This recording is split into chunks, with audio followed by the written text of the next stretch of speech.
মেদিনীপুরে সবাই জানে যে এমবাজারের স্টোর ওপেন হয়েছে। ওপেনিং এর পর ভালোই স্টোরে ভিড় দেখছি, তাই আজ আমিও চলে গেছিলাম। সো আজকে আমি বেসিক্যালি গেছিলাম কোনো পুজো শপিং করতে না, এমনি কি কি কালেকশন এসছে ওটাই চেক আউট করার জন্য। বাট এমবাজারে আমার সব থেকে যে জিনিসগুলো ভালো লেগেছে সেগুলো শেয়ার করছি। অনেক কিউট কিউট সব স্টাফস আছে, তো তোমরা দেখতেই পাচ্ছ এই পেন্সিল বক্সগুলো আমরা কত ছোটবেলায় ইউজ করেছি। তাছাড়াও ছিল ড্রয়িং অ্যান্ড স্টাডি মেটেরিয়াল, একটা কর্নার শুধু সব টয়েস আর এমনি নর্মাল টয়েস, তারপরে ক্লে, অনেক কিছু গেমিংস জিনিসপত্র ছিল। আর এসব দেখে আমি নিজেও নিজেকে সামলাতে পারিনি, তো সবকিছুই আমি একটু নাড়াচাড়া করে নিয়েছি।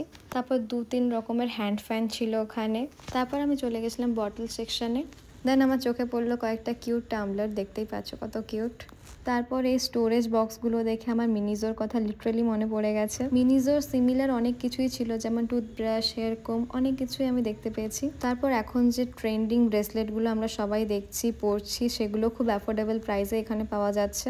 So that's it for today. দেখা হচ্ছে নেক্সট কোনো ভিডিওতে। টাটা।